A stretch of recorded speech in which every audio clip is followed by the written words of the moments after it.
Hello everyone, welcome to Fearfully Greedy. In today's episode, very quick, short and sweet, just a year in review, the 2025, a bit how the portfolio did, what I did, what my thoughts. Then I just sold probably one of the biggest position historically in the portfolio, so I also want to cover that, Naked Wines. I just sold it before finishing the year, so it's been a few days. And then also I will show you a bit maybe my new idea of how to share the research I do, see if you like it, and that will be it, short and sweet. The first thing, maybe, let's go to Naked Wines. Remember, the portfolio lives in these spreadsheets, in this Google spreadsheet. It's public, you can go there and do the same I do. Realized gains and losses down here. Okay, this is everything I sold, bought and eventually sold. This is the biggest loss ever, which is Naked Wines. I have had some other losses, more wins than losses, but a big loss here. Let's see if you like the new idea. So everything is linked, and I will probably make everything public, but the main portfolio is.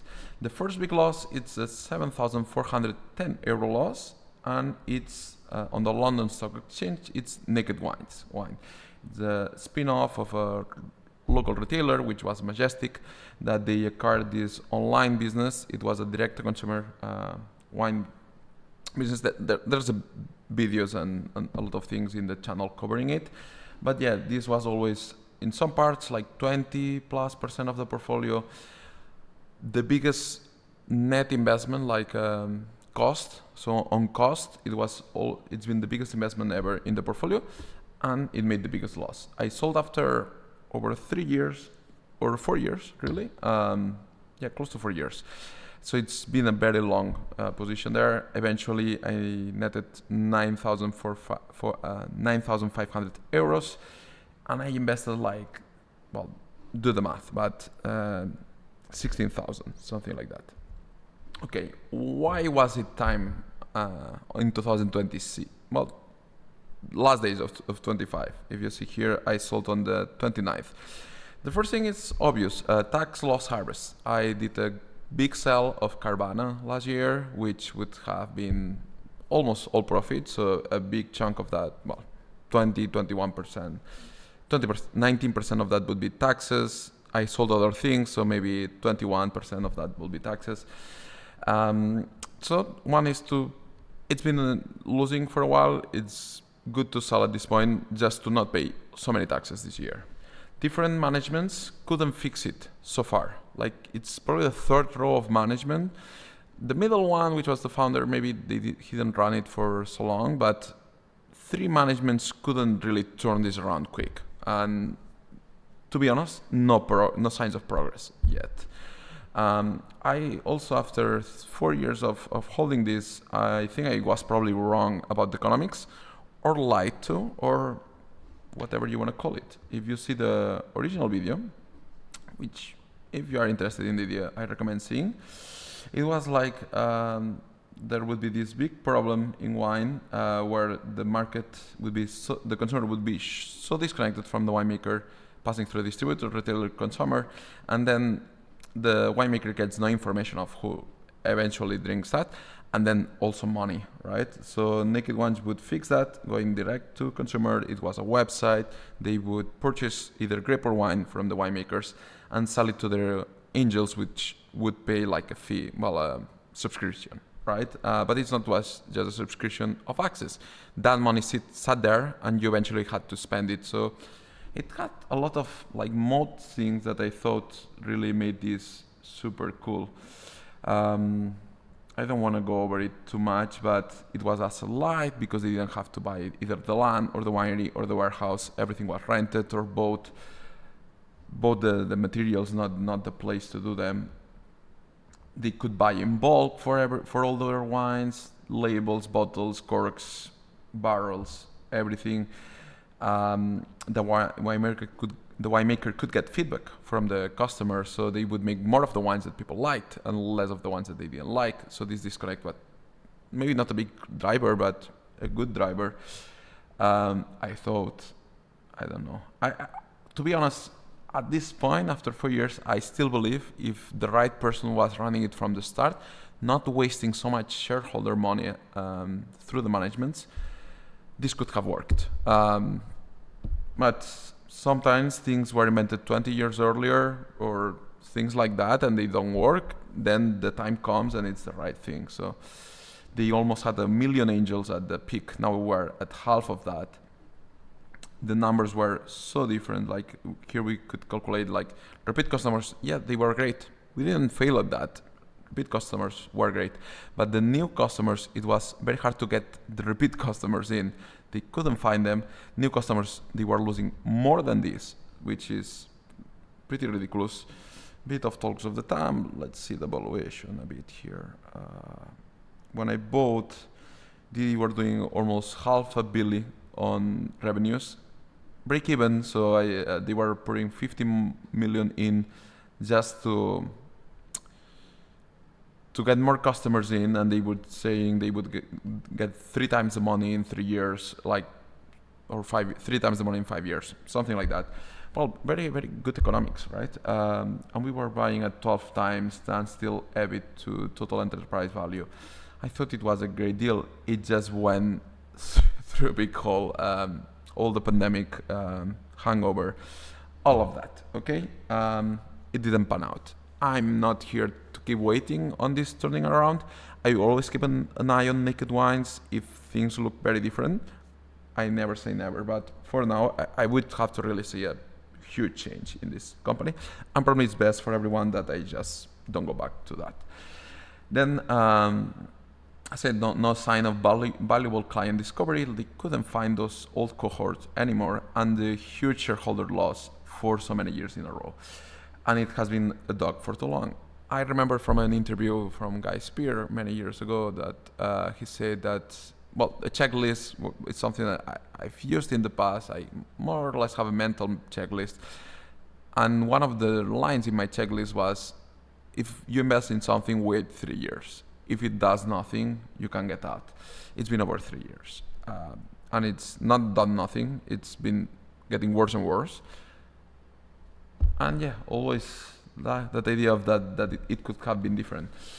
The business progress, okay, this from previous Majestic, okay, so there was the physical retail. But then after the split, everything went great. After pandemic, even the next year here, but things started to turn down, and these losses were not bigger because they couldn't lose more money. They didn't have any more money to lose, but the losses, they were putting money for terrible customers. Even I do not think the pandemic hangover was the real killer for this business. Remember, the business is not dead. It's stabilized, but a mirage of what it could have been. And it also, the pandemic hit some of the real issues on client acquisition, which in the end for me it's the only issue here. They just couldn't find those old cohorts. If they could find double the people that on those old cohorts, this is a great business. But maybe they don't exist. Maybe everyone that was interested is in it. Maybe the world has moved. We really don't know. No good new clients to be found. Here you can see they were saying like 3 times the original forecast. And for a long time, it was true. But after that, if you see the new cohorts, it just ridiculous. Like so far different numbers. Yeah. What else to say? There's not much else. At this point, we're buying at 27 million enterprise value, and I think when I bought, it was probably like 600 million. Like, so it's been like on market cap. Let's say my market cap 90% loss there, and I managed to only lose a bit less than half, right? So I put 16, I lost 7. At this point, also the guidance for the next years, if you see here, they think that they might do 200 million. Remember, we were close to 500 million at once, and the scenario is also okay, making some money but not really much, only unloading some of the balance sheets like the inventory wine out. No signs of ever going back to growth or ever being super profitable. So I just can't get excited about this at this point. And the financial bill of this learning, so it was 14,000. So yeah, I lost over 50% of that. Cumulative cash invested was 14,000 euros. The net loss, financial loss, was 7,410 euros. But if we put a bit the returns I've gotten with other ideas or with the broad portfolio per year since invested, I tried to money average and everything, but it's around 17,000 euros lost in this idea. Yeah, most important is not just the cash loss, it's the time money invested when it could have been invested in better opportunities. If I didn't have the money hidden here, we cannot go back to the past, but I think it was just time to move on. Okay, let's go back to the portfolio. Okay, let's do the review of the year, if it sounds good to you. Okay, so 2025. Also, it's a good time to do the disclaimer. These and all my videos are not to be considered financial advice. Please consult a professional or do your own research before investing. I also do hold positions in all the discussed stocks or may have held them. Take that into consideration. And although my Google Sheet portfolio tends to be very updated, I'm in no obligation of updating you on my positions. But so far, I own what I say. Okay. Since the last video, I sold these shares at this price. We just covered that here. And the portfolio after selling Carvana sits like this, with 8% in cash, but Carvana the biggest position, Warrior Met Coal, which we reinvested last year and it's been running great, Seaport, one of the new ideas from last year in 2025, Nagacorp, an old idea that has appreciated quite a bit, Fidelis, new idea from last year, Baba, and Pax Global. Okay, 167,300 euros in the portfolio at the moment, over 100,000 euros in gains, 180% increase, right? Total cash invested in this 177,000 portfolio, it's been 60,000 euros. Okay. In 2025, what did I do? I added 20,000 euros more in cash. So that's part of the increase. That's included in the 60,000. Okay, so before 2025, there were only 40,000 euros in. Okay, I put them mostly at the start of the year. So on the first day of the year and on the 26th of February. Okay, I did 3 sales also, which added more cash to the deploy. Okay, the first one was Playmates, which was an idea from 2024 that also didn't pan out. Luckily, we got out before the, well, it was in the middle of that, but before the tariffs and everything went in, which is good because this has fallen further. Then Carvana, I sold 20% of the position for 13,800 euro gain.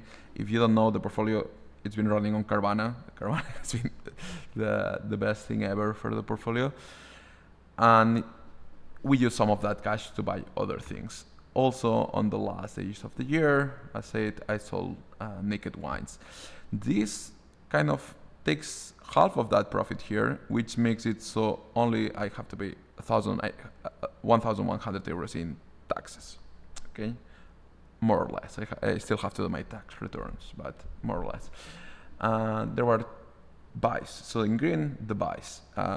Also remember, all in the portfolio spreadsheet, you can see on the tabs down. 2 new ideas, 2 old ones, and I did 7 different buys. The first one was Fidelis Holdings. So a new idea just at the start of the year is an insurance company that has had superior returns to the market for a long time. They just spun out a bit the portfolio, separated to the generation of these policies. There's a video. You can watch that. Okay, Nagacorp, casino in Cambodia, monopoly, things are going back to before the pandemic. Great, I bought at 289 and it's probably now close to 5, something like that. So it's appreciated quite a bit since these early buys on the year. It was a small buy, so it's 1,400 euros here. Then later on the year, I bought at $1 Hong Kong more, so quite higher, but I think it's so cheap still. Warrior Mid-Call, it was originally one of the biggest positions in the portfolio. I sold it at some point. It fell down further, so I sold it probably at 60, 70. It fell down to 50, and then I bought back, and now it's at 100. So Warrior has done great also this year. Seaport Entertainment, some very new idea, pretty, as a friend says, turn aroundish. It's not that it has to turn around so much. It's that it has a lot of assets that some of them have been run terrible, and I already in the pictures. There's the video. Watch that. But already from the new tenants that are already signed and coming on the lease late this year, early next year, the economics should be much different and stop losing money. And simple, watch the video. It's not that long. We bought something at like 300 million. I might be off, but 300 million when some very good investors made this portfolio and it cost them 1.5 billion, thinking they would make money. So value has to be somewhere there. And then Naga Corporate, I said, we bought back. So last year I deployed 39,700 euros. So it's not I've been sitting. I've been investing quite a bit. So some friends say I should get more ideas out. Well, I have had them. Maybe they have not run as Carvana, but I don't think we will see much of a new Carvana in a long time. So I will keep looking, but so far these are the ideas that came out. The two new ones they have not run yet, but I'm very happy holding. Okay, 2025. We started at 89,000 euros, ended at 157,000 euros. I said we did the sell of 10,000 euro, the addition of cash 10,000 euros. With that we bought Fidelis and Narcorp. Later, February added 10,000 euros more and bought Warrior back. Later we sold Playmates and Carvana and bought Seaport and a bit of Nagacorp more, and we did nothing else through the year until we sold Naked Wines. Okay, I did one trade every 91 days in 2023. I did one trade every 61 days in 2024. I did one trade every 36.5 days in 2025. So although personally has been probably my busiest year ever last year personally, we also moved a lot of things around in the portfolio. They seem like the same ideas, but we moved things around quite a bit. Okay. The cash adds added to the net asset value 22% of that. Dividends, only 1.5%. Dividends have gone down because we sold some of the highest gross dividend providers to the portfolio. And appreciation, almost 50,000 euros of appreciation, which was 52% of the increase. Total, the net asset value moved 76.4% move, right? If we compare to the benchmarks, I'm all open to comments, okay? But we know that the standard didn't do 1.8 last year. And I know that the Nasdaq didn't do 5% last year. It did more like 15 and more like 20%. That's because these are in euros. And there's been a 13% or 14 exchange, like currency, okay, headwind, which probably they had it positive last year. So comparisons, I just think that if instead of doing this, I would invest in those ETFs and I would do it in euros to avoid the currency risk, okay? So I think it's a good comparison. If someone thinks there's better comparison, I'm down to do these numbers again with another ETF or something, but I think it's good.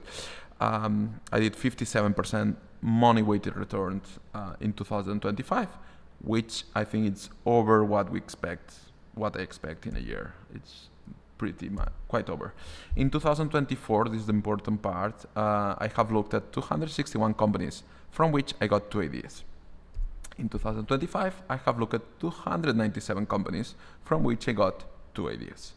The goal for 2026 is not a 50% increase in value, which I will take it. We'll take it if it comes, but I want to focus on the process over the output. So my idea is looking at more of this than these companies, and I hope this year with the new way I will share my ideas, even easier, more.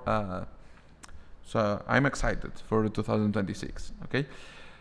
To today, okay, I did numbers to this to today. The portfolio has appreciated over 100,000 euros. I never expected this. 180% almost increase.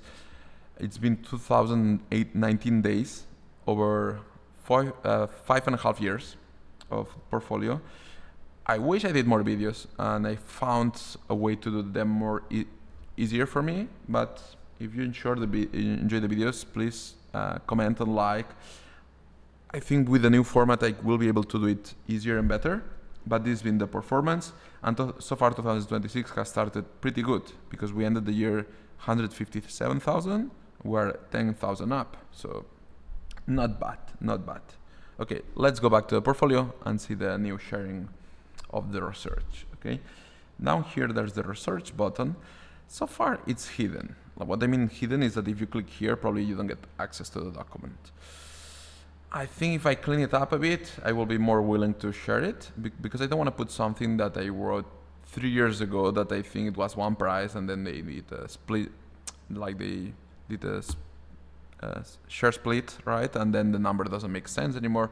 I don't also will feel tied to update that document which has so many entries in. If you see here, there's, and this we started last year to do this. Maybe 23. Yeah, well, 23 we did a bit, but this was this was just copying from another document. But in 2 years, there's 600 entries here, and sometimes there's companies that there are a couple times. I don't know if I want to clean up this and show it to you. Now it's updated by this because I was doing the numbers, but usually I have it like this, okay?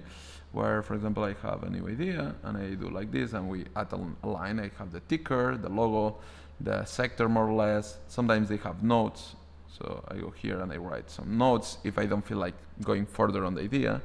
The date that I had them, then on here it's that red is I pass. So either I don't like, it's too hard, it's too risky. It's okay. Like it's a business that it's okay. I might understand it. I don't think it's the greatest thing in the world. It's okay. Like it's a superior business. So I think it's good business for wide reasons. And love it is something I would love to own, but usually it's super expensive. Okay, then back of the envelope value, it's more or less roughly what I would say. Okay, if you were having a coffee and you tell me this idea, what I would pay for that on the spot, right? And the source. Big is Value Investors Club. Spark Life is something that I get from the London Stock Exchange that I see all the reports. There's Data Aroma, which is a website that you can check like the best quotations investors in the world, biggest, depends what you want, a newsletter that I get. Other things that see where I would get those ideas. Okay, I just think it's cool that I do this like visual every time I do them. For the next video, I would like to do them, how to say, like less of a big number, because 300 ideas. The last time we did this was a year ago, so it's all ideas and the January ideas also. So what happens is that the numbers here, there's bigger numbers. I passed on more than I didn't invest. So from here we got 2 ideas on investment, but I would like to do less because in the next part, which is here, okay, I put the ideas on a graph, and if you see, you can see nothing. Okay, from here we got ideas that I loved. Tesla, it's a love-hate, but I think it's a great business, to be honest, but it's so overpriced. MedPace is a business that I love, but also overpriced in my opinion. And Google also overpriced, maybe slightly less overpriced, but yeah. And then here I would like to put the ideas mostly like how cheap, left very expensive. This is the margin of safety. Okay, we want to be over 50% margin of safety. Seaport came from here. Fidelis. Okay, maybe that was in the other video, but Fidelis was here also. Okay. And I want to do less, maybe once a month with the ideas, because then you can see exactly where they are and and it looks better, okay? But I just wanted to show you. Let's go back to the research, and only like for today's video to show you, the idea is having the ideas here. So for me, it's easier to do like a presentation document, and then I can just directly, okay, pick the idea.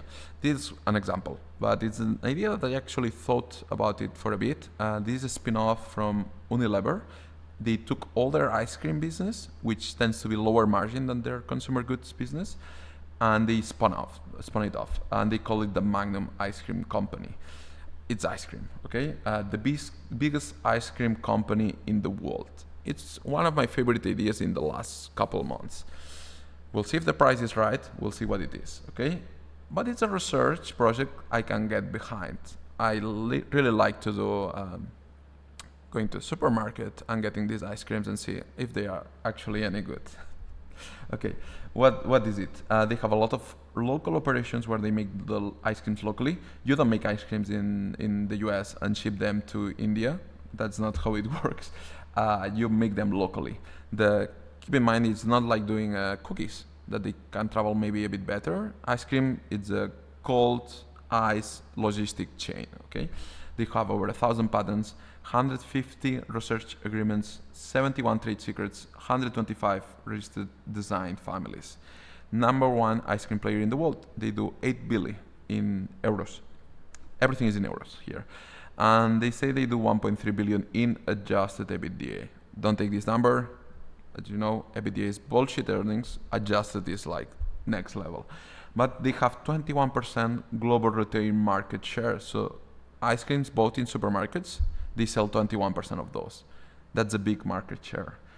They also have these 3 million cabinets, which is those small ice cream, freezers, where there's ice cream. You go there, you pick one, you pay, like convenience store near the beach, those kind of things. So they pay for those, and the shop only pays for the replenishment. And it's a slightly higher margin than supermarket.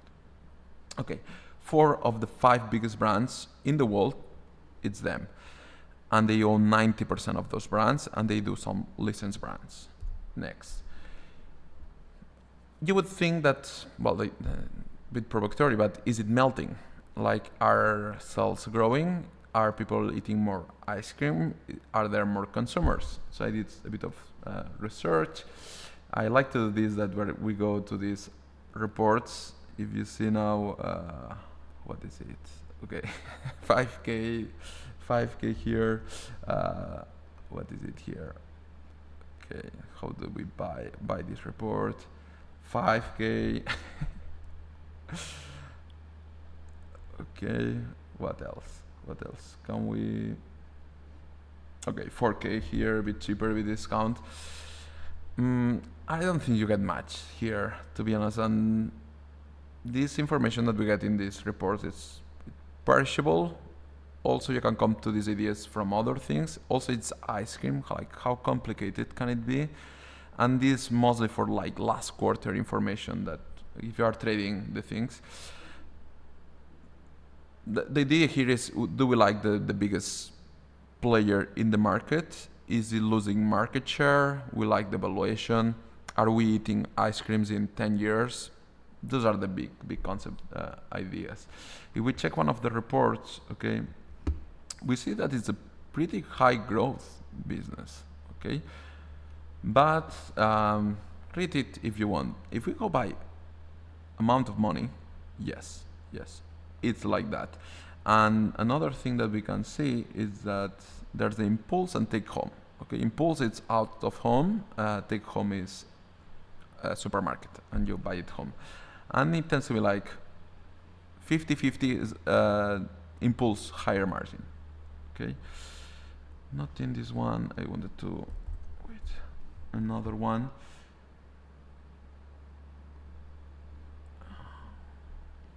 Okay. If you see here the kind of ice creams, there's not only the bars, the cones, the cartons, the cups, the tops. They are inventing all kinds of different consumption. It's pretty gender equal, so men and women eat pretty much the same. Middle-aged people, it's middle age, 35 to 54. Yeah, middle age. They eat quite a bit, but it's pretty constant. So older people tend to keep eating it. We have to know that it's not thought as a health product. It's more a snacking, and health concerns have been growing in the last years. So it's probably something that's always on the head. We're buying this, it's not good for us. Okay. The quality of the product is important. The flavor is the most important, because in the end, okay, it's not healthy for us like many things, but if we do it once a week, one bar, is it too bad? Okay, let's go to the presentation. Doesn't matter. There's a competitor, okay, which is Froneri. Froneri has like maybe 11%, so half of Magnum, and they have it's Häagen-Dazs, the copy of the Cornetto. They do a lot of brand, like the licensed brand. They now have the Cadbury Milka ones also, the Nui, which competes directly with Magnum. Okay, this is what they do. And they tend to have a slightly higher EBITDA. Okay, EBITDA for Magnum is maybe around 12%, they say. Operating margin slightly less, like 7%. Okay, and Froneri has a bit higher margin. Why? They do a bit more of. They don't have the cabinets out. They maybe don't do as much of the research, and it's more like they do. You will see here. They do a lot of non-owned brands, which is like, let's do a, I don't know, like the Ninja Turtles ice cream. They do it for one summer off, and the kid wants to have it. They sell it easy. They didn't invent anything new. We just doubt the packaging, and that's it. So that maybe gets them a bit higher margin. That's what we're seeing. We have to complain, like, is it melting? It is melting. Per person, ice cream consumption is going down, and that's clear, okay?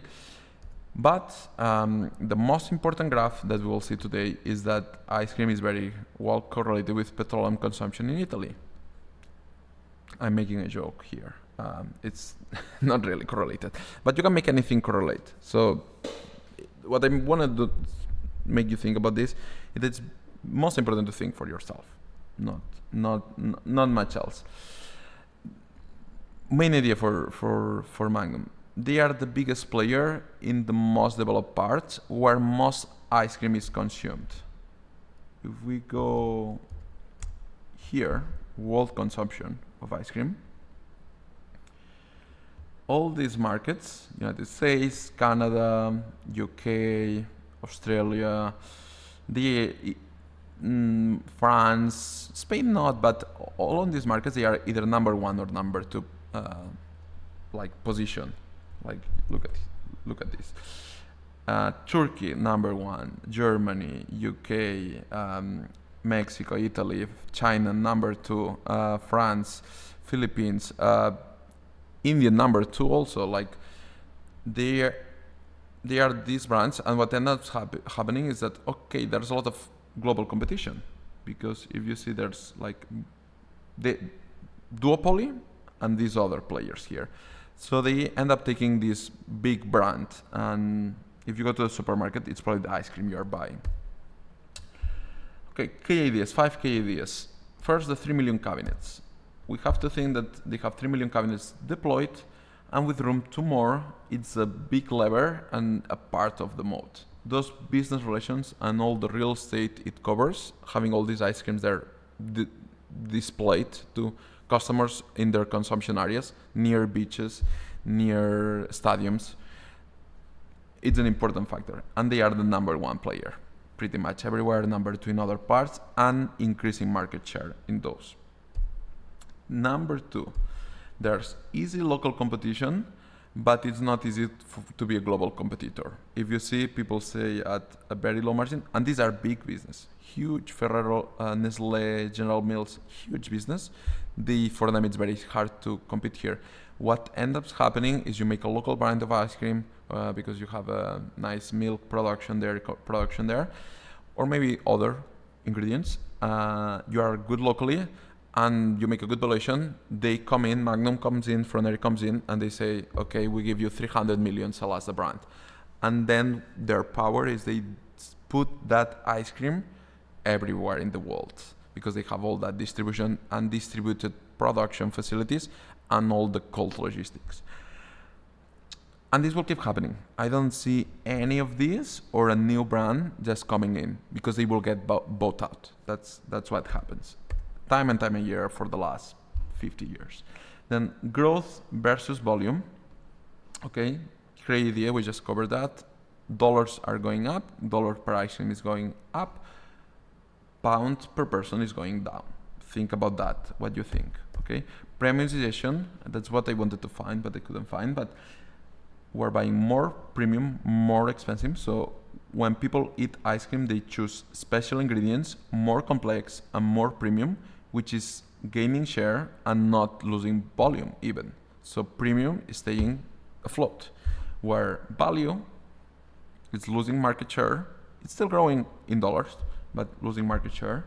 Mainstream is losing market share, not by a huge amount. It's not super melting, but we'll still have to get more for the same for a long time, because yes, other areas of the world are coming to the market and they are increasing their spend, but population in the world, we saw that in few previous videos, is not going up.